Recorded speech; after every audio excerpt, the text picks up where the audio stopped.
नमस्कार, मैं मुकुल ज्योति मिंज, डाइट संकाय सदस्य गुमला।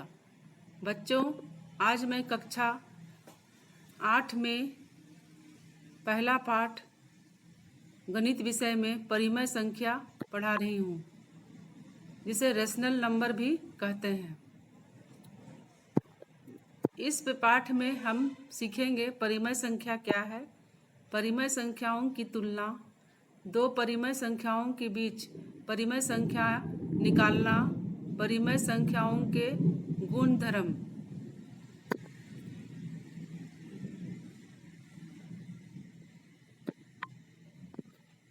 तो हम लोग आगे बढ़ते हैं।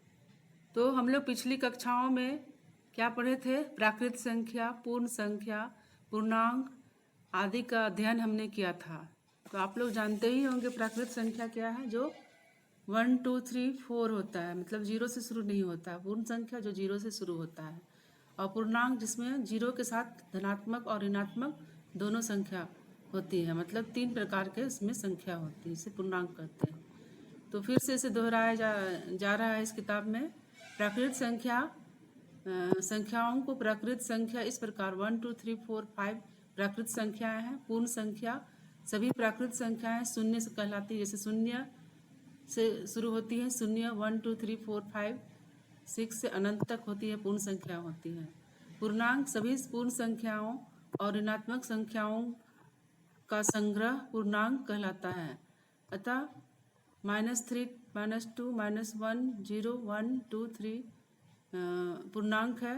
धनात्मक पूर्णांक जिसमें धनात्मक होते हैं और ऋणात्मक जिसमें ऋणात्मक माइनस चिन्ह होते हैं। पूर्णांक शून्य ना धनात्मक है ना ऋणात्मक, कौन? शून्य। तो आइए संख्याओं को हम समीकरण के रूप में समझते हैं, जैसे x + 3 = 11। तो यहाँ आप ध्यान से देखें, हल करने पर हमें क्या प्राप्त हो रहा है। इसको हल करने पर 11 में 3 घटाने पर हमें क्या मिल रहा है? x = 8। क्या मिल रहा है? x = 8, क्योंकि x का यह मान इस समीकरण या हल का एक प्राकृत संख्या है। और दूसरे समीकरण में x + 4 = 4। हल करने पर x का मान क्या होता है? 0 प्राप्त होता है, जो प्राकृत संख्या नहीं है। ऐसे में यदि हम प्राकृत संख्या तक ही सीमित रहें तो समीकरण 2 को हल नहीं किया जा सकता है। अतः प्राकृत संख्याओं के संग्रह में शून्य को शामिल किया गया है और इसे एक नए संग्रह को पूर्ण संख्याओं का नाम दिया गया है। अब इस समीकरण को देखते हैं। x + 13 = 6 = 6 - 13 x - 7 प्राप्त होता है, जो पूर्ण संख्या नहीं है। अतः ऐसे समीकरण को हल करने के लिए पूर्ण संख्या भी प्राप्त नहीं है। इस प्रकार हम पूर्ण संख्याओं के से आगे संख्याओं के एक ऐसे नए संग्रह के बारे में सोचने को प्रेरित करते हैं, जिसमें पूर्ण संख्याएं प्राकृत संख्याओं को शामिल किया जा सके। इस नए संग्रह को पूर्णांक नाम दिया गया है। इस प्रकार हमने संख्या पद्धति या नंबर सिस्टम को प्राकृत संख्याओं से पूर्ण संख्याओं तक और पूर्ण संख्याओं से पूर्णांक तक विस्तृत किया है। तो आप लोग इस उदाहरण को देखते हुए समझ रहे होंगे। 2x = 3 और 7x + 5 = 0। क्या इनके हल पूर्णांक होंगे? समीकरण 4 जिसमें क्या दिया हुआ है? 2x = 3 को हल करने पर क्या प्राप्त होता है हमको? x = 3/2। तथा हल करने पर से 5 समीकरण में क्या मिलता है हमें? x = -5/7 प्राप्त होता है, जो पूर्णांकों के संग्रह में शामिल नहीं है। इसके लिए हमें संख्या पद्धति को आगे विस्तार करने की आवश्यकता पड़ी। इस प्रकार परिमेय संख्याओं के समूह की तरफ अग्रसर हुए। इस तरह परिमेय संख्या का जिक्र आया। तो आप लोग समझ ही रहे होंगे किस तरह से आया। तो आगे हम लोग पढ़ते हैं परिमेय संख्या। क्या है परिमेय संख्या, जिसको इंग्लिश में क्या बोलते हैं? Rational number. ऐसी संख्याएं जिन्हें p/q, जिन्हें क्या बोलते हैं? p/q के रूप में व्यक्त किया जा सकता है। और पी बटा क्यू के व्यक्त किया जाता है। क्यू 0 के बराबर कभी नहीं होता। यहाँ पी क्या है? अंश है, और क्यू क्या है? हर। ये अंश है और ये क्यू क्या है? हर है। तो जब भी जो हर है वो कभी भी क्या होगा? 0 के बराबर नहीं होगा। यही क्या है? परिमेय संख्या की पहचान है। इसे आप अच्छी तरह से समझ लें। जैसे यहाँ उदाहरण दिया हुआ है 2/5, -2/5, -2/3, 7/-15, -6/-15, मतलब 15 आदि परिमेय संख्याएं हैं।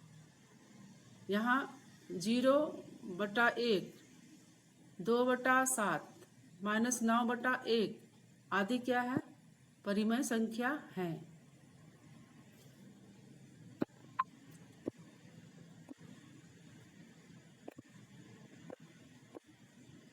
अब आते हैं परिमेय संख्या में। हम लोग समझ चुके क्या है? P/Q, जिसमें Q 0 के बराबर नहीं होता है।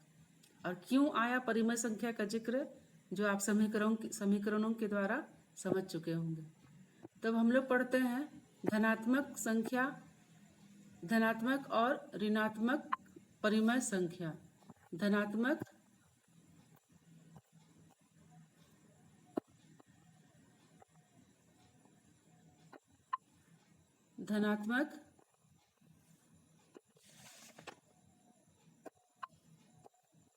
ऋणात्मक परिमेय संख्या, जिसे पॉजिटिव नेगेटिव नंबर भी कहते हैं। ऐसे परिमेय संख्याएं धनात्मक परिमेय संख्याएं कहलाती हैं यदि उनके दोनों चिन्ह क्या होते हैं? समान हो, धनात्मक या ऋणात्मक।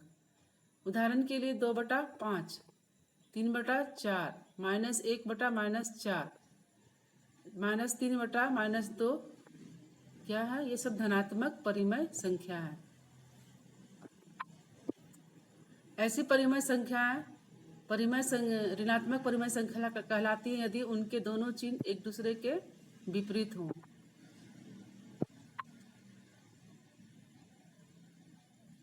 एक दूसरे के विपरीत हों। जैसे उदाहरण के लिए -2/3, यहाँ जो अंश जो ऋणात्मक है, हर क्या है? धनात्मक है। -3/5 उसी तरह से है। 3/-8 यहाँ हर क्या है? ऋणात्मक है। 5/12 -12 ऋणात्मक है, इत्यादि ऋणात्मक परिमेय संख्या है। तो इस तरह से हमने दो प्रकार के परिमेय संख्या जान गए, धनात्मक और ऋणात्मक परिमेय संख्या, जिसको हम लोग पहचानने के तरीके भी अच्छी तरह से जान गए। आगे बढ़ते हैं। पिछली कक्षा में हम परिमेय संख्या पर मूल संक्रियाएं, योग, व्यवकलन, विभाजन आदि पढ़ चुके हैं।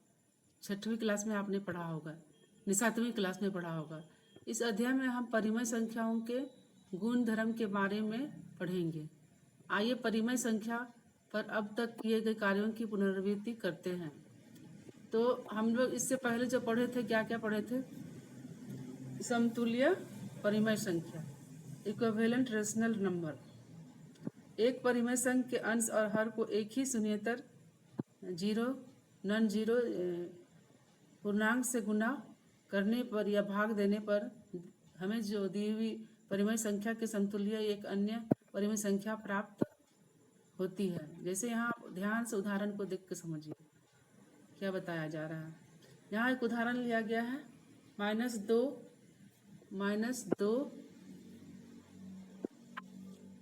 -2/3 -6/9 समतुल्य परिमेय संख्याएं हैं, क्योंकि -2/3 जिसको अंश और हर को क्या किया गया है? 3 से गुना किया गया है, तो हमें प्राप्त हुआ है -6/9। उसी प्रकार -15/21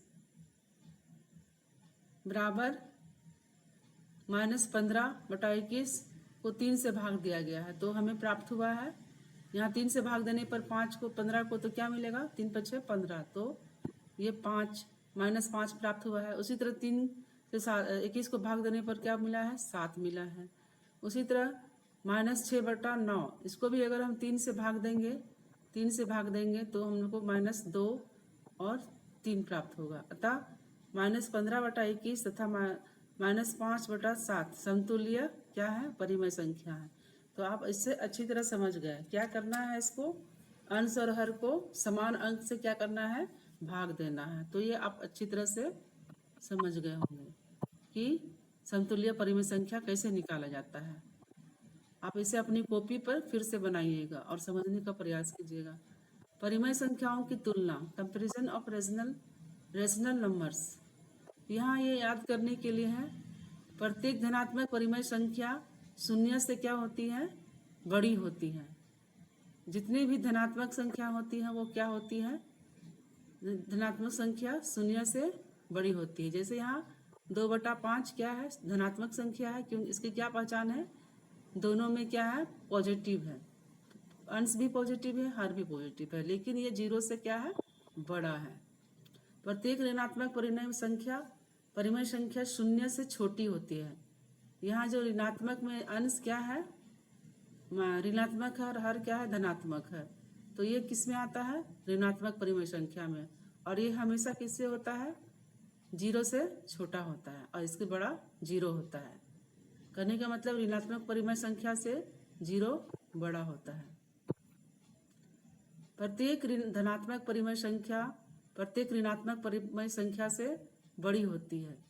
प्रत्येक ऋणात्मक परिमेय संख्या से क्या होती है, बड़ी होती है। तो इस तरह से आप लोग ये तीन बातें हैं, इसे आप याद कर लीजिएगा।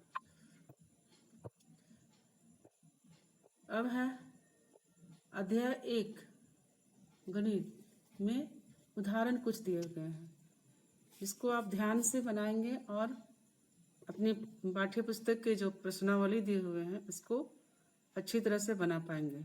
जैसे यहाँ समझाया गया है, पहला उदाहरण 3/-4 और -6 5/6 में कौन सी संख्या बड़ी है। फिर से क्वेश्चन सुनिए, 3/-4 और -5/6 में कौन सी संख्या बड़ी है, मतलब इसमें दोनों में कौन संख्या बड़ी है। तो एक संख्या है 3/-4 और दूसरी संख्या है -5/6। तो इसको हल करने का तरीका दिया गया है, दोनों को अंश और हर को क्या किया गया है, -1 से गुना किया गया है। गुना करने पर क्या हो गया है, -1 से गुना किया गया है, क्योंकि हर में क्या है, माइनस है। तो -1 से गुना करने पर 3 क्या हो गया, -3 हो गया, और 4 जो है वो क्या हो गया, माइनस गुना करने पर क्या होता है, प्लस होता है। तो यहाँ 4 आ गया। उसे दूसरी संख्या क्या है, -5 और बटा 6। तो -5/6, तो इसको क्या किया गया है, 4 और 6। यहाँ जो हमको जो मिला है, दोनों संख्या का जो अंश हर मिला है 4 और 6। 4 और 6 का क्या लिया गया है, लासा। तो 4 को और 6 को लासा निकालने पर क्या मिलता है, हमें 12 मिलता है। तो ये अपने कॉपी पर आप लोग लासा निकालने बना करके सीख लीजिएगा।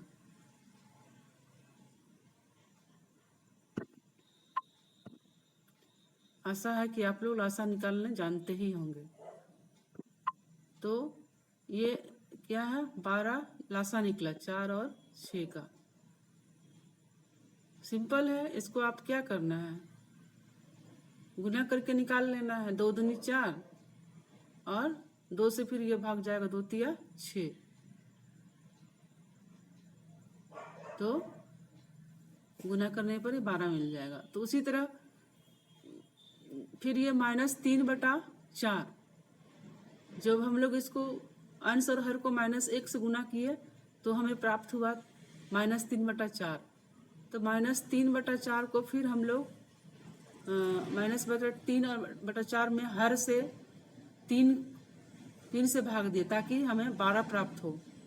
किससे गुना करें कि हमें 12 प्राप्त हो। तो हम 3 से 4 को गुना करने पर 12 प्राप्त हुआ, और इसी 3 को ऊपर वाले अंश से 3 से गुना किया गया, तो हमें 3 तिया 9 तो -9 और 4 तिया 12 तो 12 प्राप्त हुआ।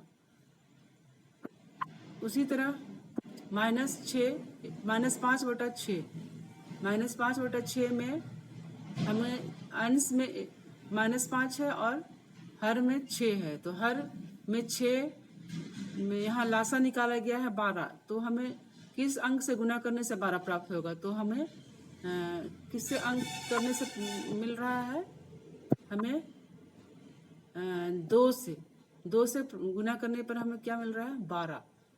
तो इस तरह से स्पष्ट हो गया कि -9 क्या है, बड़ा है किससे, -10 से। तो इसको हम लोग फिर हल करके जान गए कि -9/12 बड़ा है किससे, -10 से बटा 12 से। तो इसको फिर से हम बता सकते हैं कि -3 सवाल के अनुसार, प्रश्नानुसार -3/4 बड़ा है -5/6 से। तो बच्चों आप लोग इसे ध्यान से अपने कॉपी में बनाइएगा और बार बार बनाकर इसे प्रैक्टिस कीजिएगा किस तरह से बनाया गया है। इसमें अंश और हर है, हर को बराबर कर दिया गया है लासा निकालकर, और उसके बाद जब हर बराबर हो गया तो अंश के अनुसार इसको क्या किया गया है, बड़ा छोटा किया गया है। कौन बड़ी संख्या है और कौन छोटी परिमेय संख्या है, तो ये आप लोग अच्छी तरह समझ गए होंगे। परिमेय संख्या का मानक रूप, standard form of a rational number, एक परिमेय संख्या मानक रूप में व्यक्त की जाती है यदि उसका हर धनात्मक पूर्णांक हो तथा उसके अंश और हर में एक के अतिरिक्त कोई सार्व गुणनखंड ना हो। तो इसको फिर से आप लोगों को समझना है। परिमेय संख्या का मानक रूप, standard form of rational number, जिसका यदि इसका हर धनात्मक पूर्णांक हो तथा उसके अंश और हर में एक के अतिरिक्त कोई सार्व गुणनखंड ना हो। तो यहाँ एक उदाहरण लिया गया है जिसे आप देख रहे हैं किताब पे, इसको आप समझने का प्रयास करें। उदाहरण में लिया गया है 3/5 -7/8 2/5 -8/11। दूसरा उदाहरण लिया गया है, इसका मानक रूप में बदलें 36/24 -9/12। तो यहाँ 36 और 24 का क्या किया गया है, मासा निकाला गया है, आप देख सकते हैं। तो यहाँ पर 36 और -24 का मासा निकालने पर दो तरह से मासा निकलता है, एक भाग विधि से और एक गुणनखंड विधि से निकलता है। तो आप किसी भी विधि से मासा निकाल लें। तो 36 और 24 का मासा क्या आया, 12 आया। और जब ये 36/-24 में जो हर है, हर में उसको 12 से भाग देने पर हमें 12 ही प्राप्त हुआ। तो उसको अंश और हर दोनों को हम लोग क्या किए, 12 से भाग दिए। भाग देने पर हमें क्या मिला, -3/2। उसी तरह 9 और 12 का मासा कितना होता है, 3। और फिर इस 12 3 प्राप्त होता है। तो 3 से हम क्या किए, हर को -12 को 3 से भाग दिए और उसी 3 अंक से फिर अंश को भी भाग दिए। तो हमें क्या प्राप्त हुआ, 3/4। क्योंकि यहाँ पर माइनस चिन्ह हट गया, क्यों, क्योंकि ये दोनों धनात्मक हैं। माइनस माइनस क्या हो गया, प्लस। तो हमें क्या मिला, 3/4।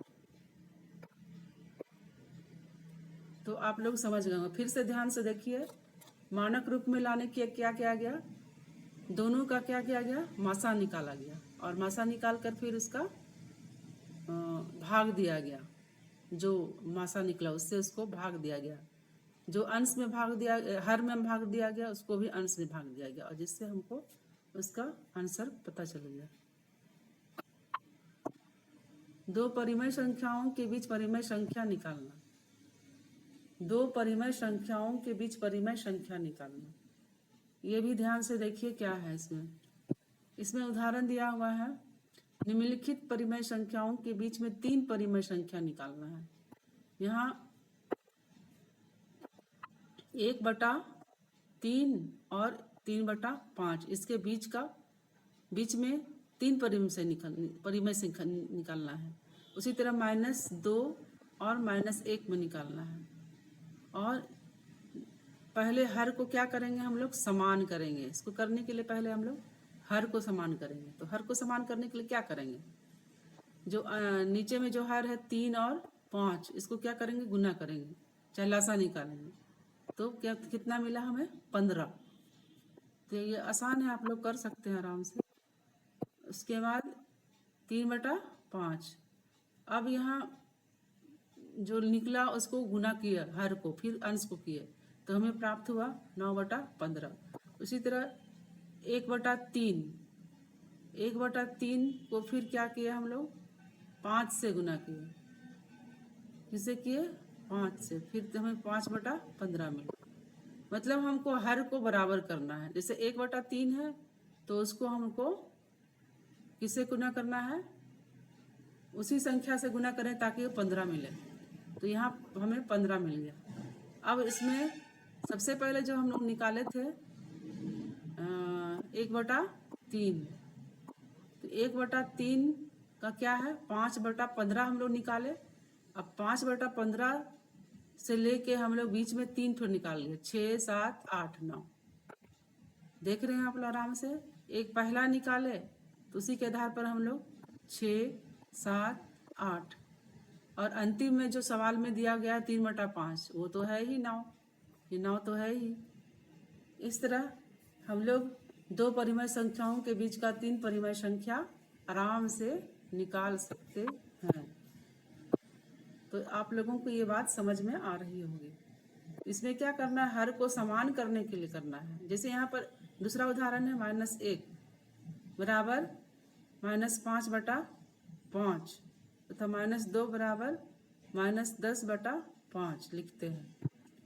यहाँ आप कोई भी संख्या लिख सकते हैं, 6, 7, 8 जो भी लिख सकते हैं। तो यहाँ किसी भी हालत में -1 आना चाहिए। तो इसके लिए अंश में ऋणात्मक है और हर में धनात्मक है यहाँ। तो इसको जब भी भाग देंगे तो हमें क्या मिलेगा, -1 मिलेगा। और -2 जब भी कोई संख्या को भाग देंगे 2, जैसे यहाँ पर 5 दूनी 10, तो यहाँ -2 आया। तब -10/5 से अगर हम लोग इधर बराबर करेंगे तो क्या होगा, -9, -8, -7, -6, तो -5। तो हमें जो सवाल के अनुसार -5 लास्ट हुए और -10/5 शुरुआत है। तो हम लोग इस तरह से -1 और -2 के बीच का संख्या आराम से निकाल सकते हैं। तो बच्चों आप लोगों को अभी समझ में आ ही रहा होगा। यहाँ पर -2 से बड़ा कौन हुआ, -2 से बड़ा कौन हुआ, बीच में जितनी संख्याएं हैं, -9/5, -8/5, -7/5, -6/5। तो इस तरह से हम लोग इसकी संख्या निकाल सकते हैं। -2 और -1 के बीच में 3 परिमेय संख्या आराम से निकाल सकते हैं। निम्नलिखित परिमेय संख्याओं को अवरोही क्रम में लिखिए। आप लोग अवरोही पढ़े ही होंगे। अवरोही क्या है, अवरोही, अवरोही क्रम और आरोही क्रम। तो अवरोही क्रम जो है घटते क्रम है, जिसमें बड़ी संख्या से छोटी संख्या घटती है। जैसे आप 10 लीजिएगा तो 10 के बाद 9, 9 के बाद 8, 8 के बाद 7, 6, 5, 3, 2, 1, अर्थात सीढ़ी से नीचे उतरना क्या कहलाता है, अवरोही क्रम। यहाँ कुछ सवाल दिया हुआ है, 5/8, 7/12, -5/16 और -1/3। तो इनके जो हर हैं उनको हमको क्या करना है, लासा निकालना है इनका क्या करना है, लासा निकालना है। जैसे कि यहाँ लासा निकाला गया है 8, 12, 16, 3 का लासा निकाले तो हमें 48 प्राप्त हुआ। तो ये जो लासा निकाले और फिर उसको उसी प्रोसीड्यूर में जो 8 नीचे जो 8 हर है इसको कितना से गुना करेंगे कि हमें 48 मिलेगा। तो 6 से गुना करने पर हमें 48 मिला, फिर अंश को भी उसी संख्या से गुना करने पर 30 मिला।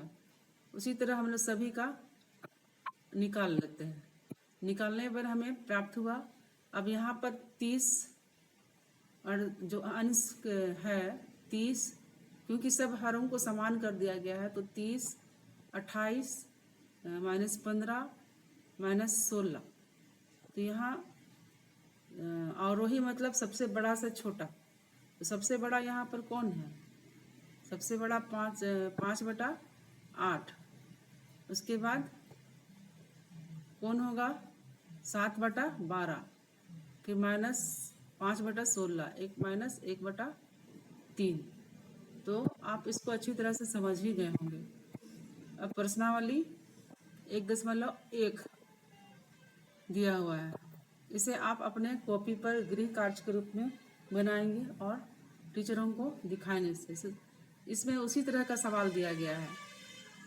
-4/5 को एक ऐसे परिमेय संख्या के रूप में व्यक्त कीजिए जिसका हर निम्नलिखित है। क्या है, 30 -45। तो आप आराम से इसका निकाल सकते हैं। क्या कर सकते हैं इसके लिए, इसके जो हर को 30 के बराबर लाएंगे, मतलब 6 से इसको गुना करेंगे तो फिर अंश को भी 6 से गुना करेंगे तो हमें क्या प्राप्त होगा, 6 चौके 24, -24 और 5 छक 30। उसी तरह यहाँ 45 भी प्राप्त करने के लिए क्या करेंगे, -9 से उसे गुना करेंगे और ऊपर भी 9 से गुना करेंगे।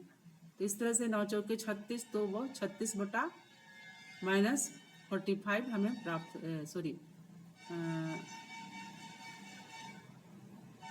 प्राप्त होगा। तो ये इस तरह से हम लोग आसानी से सभी प्रश्नों का उत्तर दे सकते हैं।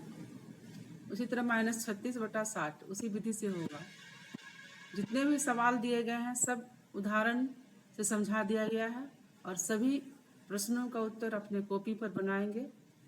जैसे यहाँ पर बड़ा, छोटा और बराबर, ये भी आप उसी विधि से निकाल सकते हैं। लासा और मासा के द्वारा निकाल कर बीच के 3 परिमेय संख्याओं को निकाल सकते हैं। समतुल्य परिमेय संख्या भी निकाल सकते हैं। आरोही क्रम में भी सजा सकते हैं जैसे बताया गया है। ये कोई कठिन नहीं है। जितने उदाहरण दिए गए हैं उससे संबंधित सारे प्रश्न दिए गए हैं। इन प्रश्नों को आप अपने कॉपी में बना लेंगे।